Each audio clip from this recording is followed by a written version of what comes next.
welcome to my vlog. For today's video, maduraman nga ida kami kaan sa dagat. Nakasakay na nga ni kami kaan sa tricycle. Nakasakay nga ni ako kaan sa inutan. Fast forward nga ni, nakaantos na nga ni kami kaan sa dagat. Naglakaw na nga ni kami kaan paduman sa cottage. Habang nga ni kami dyan naglakaw, nagbibidyo pa nga ni ako. Karan na nga ni kami kaan sa may cottage. Kasing kwenta na nga ni isa ng hakbang, yaon na nga ni kami dyan sa may cottage. Nagkairinot na nga ni kaan sa mga tita ko. Pulon nga ni dyan sa ibabaw, nagralangoy na sira. May nga ni dyan sa dagat, ditong pasa na nga ni sa tawo.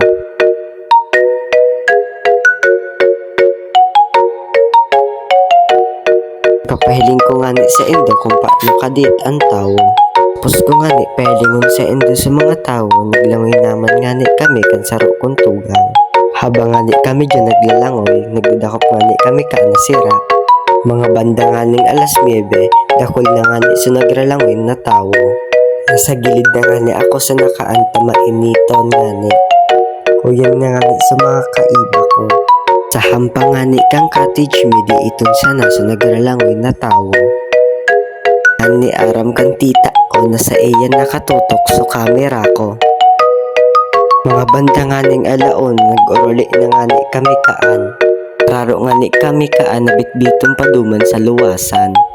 Balik mo na nga ni ako kaan sa may cottage, ta may ipapabitbit sa kuya.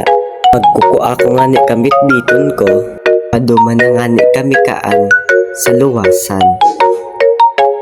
Ipigahalat pa nga ni kami kaan. Habang nga ni sida naghalat, nag-inot na nga ni ako kaan paluwasan.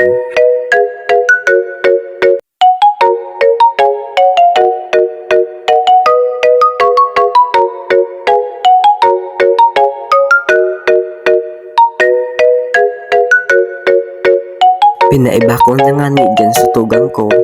Maduman na nga ni kami sa tricycle na masundo sa muya. Na nga ni ako dyan nakabidyo kang nasa tricycle na nga ni kami. Digdi nga ni ako nakasakay sa likod kan tricycle. Kaiyaon nga ni digdi so ibang gamit. Baka kaya da mahulog. Agi nga ni kami kaan sa shortcut. Paduman nga ni sa asarong agian, malubak-lubakon. Yaon na nga ni kami dyan sa may tinampo. Fast forward nga ni, haranin na nga ni kami kaan. Muya, inabutan pa nga ni kami kaan kang oran. Palaog naman nga ni sana kami kaan sa muya. Tapos na nga ni kami kaan sa muya. Banda nga ni kaan na alas 4, nagpairilawad nga ni kami kaan. Iba ko nga ni dyan sa saro kong pinsan tapos sa mga kabarkada ko. Bye bye, see you tomorrow.